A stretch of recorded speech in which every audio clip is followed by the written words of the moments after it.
Je n'aime rien chez vous, mère, a dit la femme de mon fils aîné. Nous voulons vivre seuls avec notre famille, alors partez. J'ai été choquée d'entendre ces mots. Cela m'a rappelé la fois où j'ai dû quitter la maison de mes propres parents. Maintenant, je me sentais en colère à l'idée d'être mis à la porte de cette maison, moi aussi. D'accord, je vais partir, ai-je dit, en rassemblant mes affaires pour partir. C'en était trop. J'étais déterminée à ne jamais pardonner à la femme de mon fils aîné. Il était temps de mettre mon plan à exécution. Je m'appelle Sandra Clark et j'ai 61 ans cette année. Je suis techniquement à la retraite, mais j'ai encore la chance d'avoir un travail. Je ne vais plus au bureau tous les jours. Il m'arrive de passer et d'assister à des réunions, mais la plupart du temps, je travaille à la maison. Mon fils aîné semble penser que je ne travaille plus, ce qui est faux. Je suis devenue veuve à la quarantaine. Actuellement, je vis avec mon fils aîné et sa femme. Notre maison familiale est dans notre famille depuis longtemps. Elle est un peu vieille et a besoin d'être rénovée, mais je l'ai toujours aimée. C'est pourquoi partir a été difficile. Je n'ai jamais eu à me soucier de l'argent. L'argent de l'assurance de mon défunt mari n'a pratiquement pas été touché. J'ai pu vivre confortablement sans me soucier de mon avenir. Même si j'ai l'impression d'avoir une vie facile, il y a des choses qui me dérangent. Il s'agit surtout de la femme de mon fils aîné, Jessica. Elle a un caractère bien trempé et nous nous opposons souvent. Cette tension ne date pas d'hier. Elle remonte à l'époque où elle nous a annoncé qu'ils allaient se marier. Je me souviens encore de la tenue qu'elle portait lorsqu'elle est venue nous rencontrer pour la première fois. Elle s'est présentée dans un survêtement qui ressemblait à ce qu'elle portait au lycée. Elle a dit qu'elle voulait être sincère avec nous. Mais je n'ai pas pu m'empêcher de trouver ça un peu bizarre. Ce n'est pas vraiment un mensonge, mais j'ai eu l'impression qu'elle essayait trop de prouver quelque chose. Elle est aussi très argumentative et intelligente, ce qui peut être un défi. Je ne comprenais pas pourquoi mon fils aîné l'avait choisi comme partenaire. Plus tard, j'ai découvert que c'était Jessica qui l'avait poursuivi. Elle est audacieuse. Je lui reconnais cela. Et elle est séduisante. Je pense que mon fils, qui est un peu naïf et protégé, a succombé à son charme. Même après qu'ils aient décidé de se marier, les choses n'ont pas beaucoup changé. Pour dire les choses gentiment, elle est directe. Pour être franc, elle manque parfois de bon sens dans sa façon d'agir. Je voulais vraiment m'opposer à leur mariage, mais je me suis rappelé que c'était ce que mon fils voulait, alors j'ai gardé le silence. Et maintenant, nous sommes confrontés aux conséquences de cette décision. Après le mariage de mon fils et de Jessica, il a insisté pour que nous vivions tous ensemble dans la maison familiale. Je pensais que Jessica ne serait pas d'accord, mais en fait elle était d'accord avec cette idée. Il ne m'a pas fallu longtemps pour comprendre pourquoi. Cependant, une fois que nous avons commencé à vivre ensemble, Jessica n'a jamais levé le petit doigt pour nous aider dans les tâches ménagères. Elle me laissait tout faire, le ménage, la lessive, la cuisine, alors qu'elle était elle-même une femme au foyer à plein temps. Elle avait quitté son emploi lorsqu'ils se sont mariés. Même si je travaille à distance et que je n'ai pas à me rendre au bureau tous les jours, j'ai moins de temps libre que Jessica. Pendant que je travaillais sur mon ordinateur, Jessica faisait des commentaires dépréciant mon travail, disant que je ne faisais que glander. Au début, je l'ai ignoré pour éviter les disputes, mais cela m'a de plus en plus dérangé. Jessica, puisque tu as un peu de temps libre, tu pourrais m'aider à faire le ménage? Ai-je demandé, en remarquant qu'elle se prélassait et regardait la télévision. Elle m'a regardé avec dégoût, a poussé un grand soupir et m'a répondu, « Je ne fais pas le ménage pour ton bien, maman. Tu ne le vois pas? C'est dommage que tu n'apprécies pas ma considération. » Elle avait une théorie étrange selon laquelle elle pensait que si elle faisait le ménage, ce serait mauvais pour ma santé. Selon elle, les personnes âgées doivent rester actives, et les tâches ménagères me rendraient sédentaire et pourraient conduire à la démence. Elle me rendait donc service en me laissant m'occuper de tout. Son raisonnement était tellement bizarre qu'il m'a donné mal à la tête. Puis elle a dit quelque chose d'encore plus choquant. J'ai accepté de vivre ensemble pour t'empêcher de te relâcher, mère. Elle a dit cela avec un demi-sourire, me laissant sans voix. Je regrettais chaque jour un peu plus d'avoir accepté de vivre ensemble. Faire toutes les tâches ménagères sous la surveillance de Jessica n'était rien d'autre qu'une torture. Face à cette situation, j'ai décidé d'en parler à mon fils aîné, mais ce n'était pas pour me plaindre de Jessica. J'ai décidé de déménager dans un appartement où je pourrais vivre seule. La maison actuelle est vieille et comporte de nombreux escaliers, ce qui est devenu difficile pour moi après m'être blessé au dos l'année dernière. J'ai parlé à mon fils des difficultés à vivre ici, puis j'ai déménagé dans un appartement. Même si j'ai eu l'impression que Jessica m'avait poussé dehors, je ne regrette pas d'être partie. Le nouvel appartement est une location. Il est peut-être un peu grand pour moi seule. Mais j'ai obtenu une chambre assez grande pour que mes petits-enfants puissent y séjourner à l'avenir. J'ai fait aménager l'intérieur comme je l'aime et j'ai l'impression d'être dans mon propre petit château. Mais mon bonheur n'a pas duré longtemps. Car Jessica a commencé à venir tous les jours et à rester jusqu'à tard. Le nouvel appartement est vraiment bien, hein? Peut-être trop grand pour toi, maman, dit Jessica en se prélassant sur le canapé. Pourquoi ne reviens-tu pas dans ton ancienne maison pour faire les tâches ménagères? C'est pour ta santé et ta longévité. C'est incroyable que Jessica me dise de retourner dans mon ancienne maison et de faire les tâches ménagères. Pendant la journée, elle est tellement égocentrique que c'en est accablant. J'ai déjà déménagé. Tu dois prendre tes responsabilités en tant qu'épouse. Je m'occupe de toutes les tâches ménagères ici et mes bilans de santé sont toujours bons, Jessica. Tu n'as pas besoin de t'inquiéter pour moi. Mais Jessica s'est détournée, ignorant mes paroles. Ignorer tout ce qui dérange était sa tactique habituelle. Pourtant, elle continuait à venir à mon appartement tous les jours. Récemment, elle a dit que c'était trop difficile de rentrer chez elle et a fini par passer la nuit ici. Et la maison de mes parents et cet appartement ne sont qu'à 15 minutes de marche l'un de l'autre. C'est mon fils aîné qui m'a suggéré de vivre plus près de la maison de mes parents parce qu'il était inquiet. Son inquiétude m'a rendu un peu triste de quitter l'ancienne maison. Un jour, après avoir fait des courses pour le travail, je suis rentrée le soir et j'ai eu une surprise. À ma grande surprise, Jessica s'était introduite dans mon appartement. Il semble qu'elle ait utilisé à mon insu le double de la clé que j'avais donnée à mon fils. Ah, bienvenue, dit-elle en s'allongeant par terre devant la télévision sans même prendre la peine de se lever. Jessica, ce double de clé est réservé aux urgences, il ne te permet pas d'entrer quand je ne suis pas là. Je me sentais mal à l'aise de savoir qu'elle était entrée dans mon appartement en mon absence. C'était la première fois que je le lui disais fermement. Elle a semblé surprise. Car j'ai l'habitude de laisser passer les choses rapidement. Elle m'a jeté un regard agacé, mais j'ai tenu bon. Vous êtes vraiment une belle-mère difficile. Je ne peux pas supporter cela. Jessica a commencé à me crier dessus. Je ne supporte rien de toi, pas même cet appartement. Nous sommes une famille, alors tu devrais partir. Sur ce, elle a essayé de me pousser vers la porte.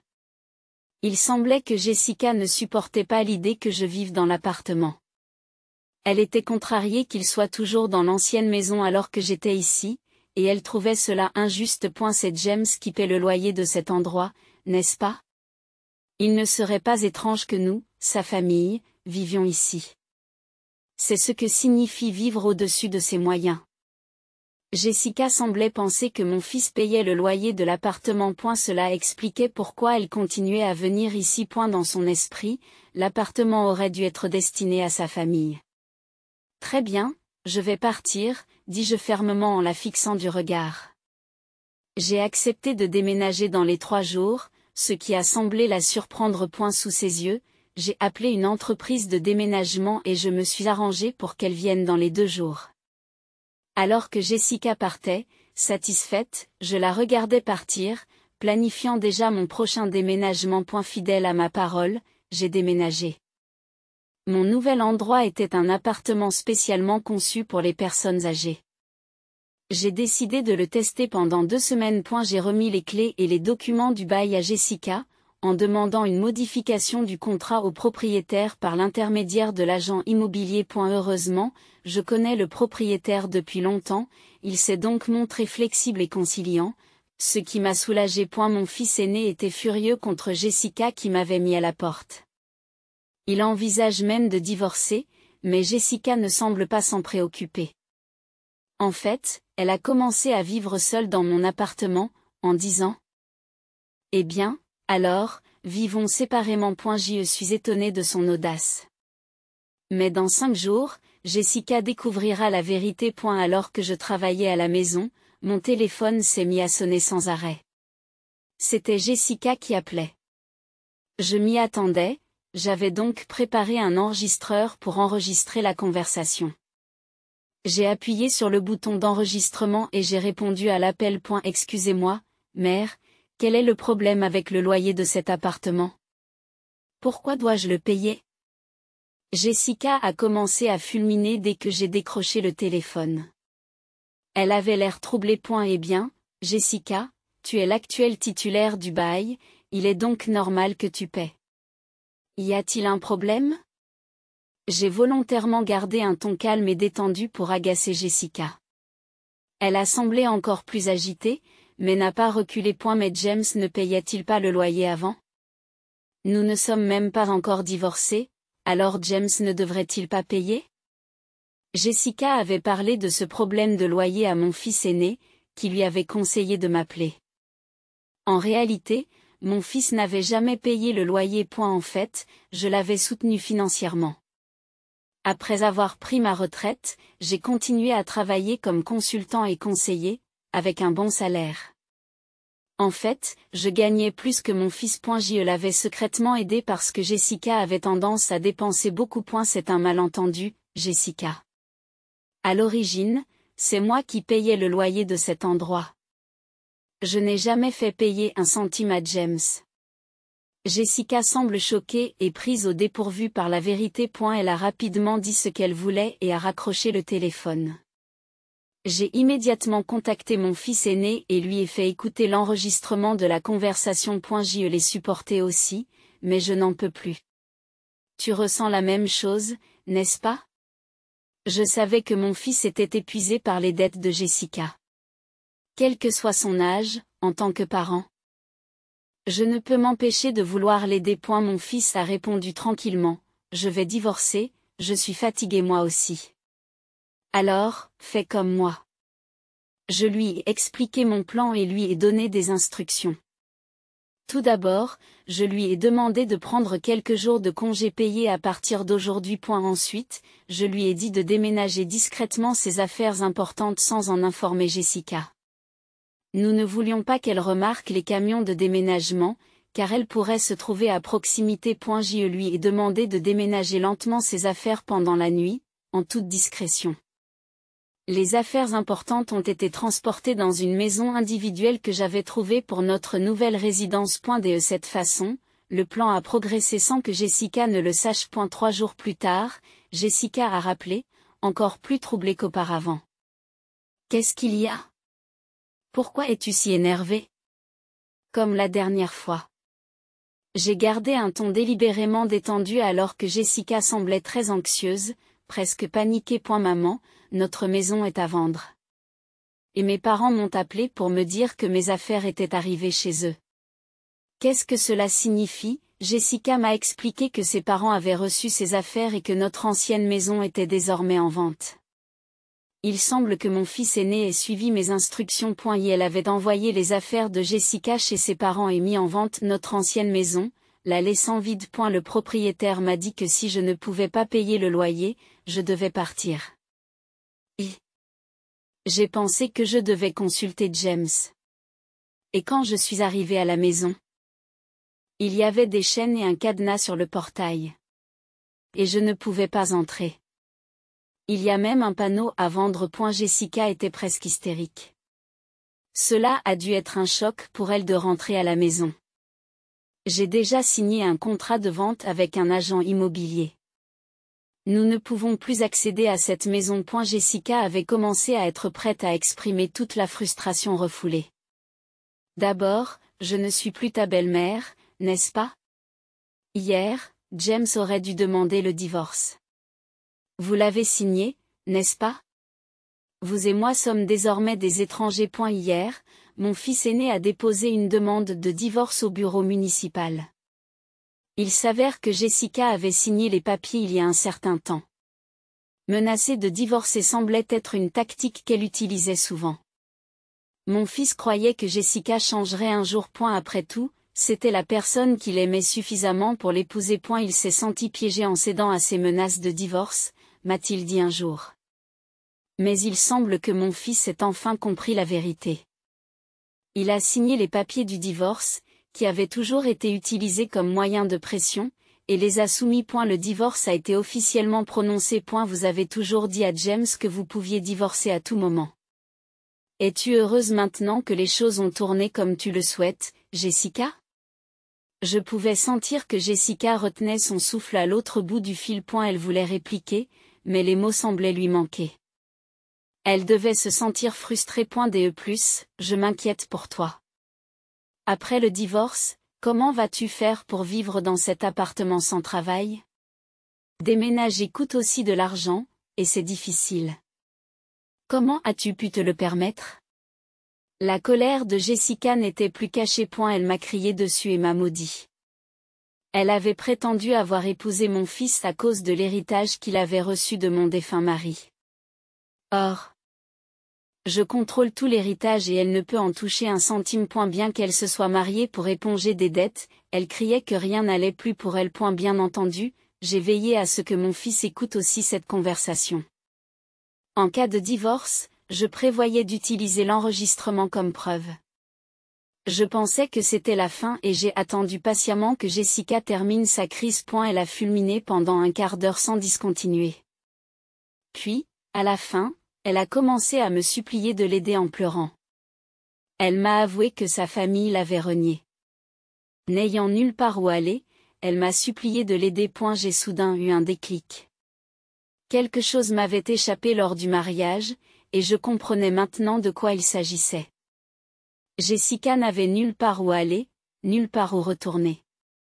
Même si je me sentais un peu désolée pour elle, je ne pouvais pas ignorer les conséquences de ses actes. S'excuser maintenant ne changera rien. Nous sommes des étrangers maintenant. Il n'y a plus rien à discuter. Bonne chance dans ta vie à partir de maintenant. J'ai dit cela avant de mettre fin à l'appel avec Jessica, et j'ai ressenti un sentiment de soulagement par la suite. Il semble que Jessica ait causé des problèmes sur le lieu de travail de mon fils aîné. Il m'a dit que les choses s'étaient envenimées au point d'impliquer la police lorsqu'il est rentré chez lui. Jessica, qui logeait dans l'appartement sans payer de loyer, s'est fait changer ses clés par le propriétaire pendant qu'elle était absente. Maintenant, elle ne peut même pas rentrer dans son propre appartement. Elle aurait pu essayer de me contacter ou de contacter mon fils, mais nous avions annulé nos téléphones et en avions obtenu de nouveaux avec de nouveaux numéros. Je ne peux qu'imaginer le désespoir qu'elle a ressenti lorsqu'elle a réalisé qu'elle ne pouvait pas nous joindre, peu importe le nombre de fois qu'elle a essayé. Nous ne lui avons pas non plus donné notre nouvelle adresse. Elle ne peut donc pas nous joindre par ce biais. Après avoir provoqué une scène dans l'entreprise de mon fils, elle a reçu une ordonnance restrictive. N'ayant pas d'autres options, il semble que Jessica se soit tournée vers sa famille reniée pour obtenir de l'aide. Cependant, lorsqu'elle est rentrée chez elle, elle a été confrontée à un spectacle choquant. Les bagages que j'avais envoyés à la maison de sa famille avaient été laissés sous la pluie dans l'arrière-cour, et elle n'était même pas autorisée à entrer dans la maison. Il est probable que le loyer impayé de l'appartement ait été facturé à ses parents, ce qui a accentué leur colère. J'ai entendu des rumeurs selon lesquelles elle vivrait actuellement dans un appartement fourni par une organisation d'aide aux sans-abri. N'ayant plus la possibilité de dépenser comme avant, elle semblait stressée lorsque je l'ai croisée dans la rue. J'ai été stupéfaite de voir à quel point ses cheveux avaient blanchi et à quel point sa peau était sèche. Elle avait tellement changé. À eu début, j'ai à peine reconnu Jessica.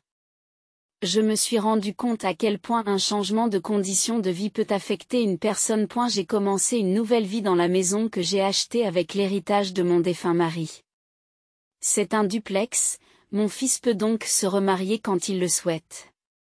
Pour l'instant, il se joint à moi pour le dîner, mais pour le reste, il s'occupe de ses propres affaires. Je trouve que cette distance nous convient bien. L'argent de la vente de la maison de mes parents est en sécurité pour les besoins futurs. Je prévois de l'utiliser pour mon fils et sa future épouse lorsqu'ils se marieront. Et bien sûr, j'en garderai une partie pour mes petits-enfants. Je pense créer le jardin anglais dont j'ai toujours rêvé dans ma nouvelle maison. Les jours où je ne travaille pas, je passe du temps dans le jardin à entretenir les jeunes arbres et les herbes. Cette nouvelle vie, pleine d'espoir, est devenue mon quotidien.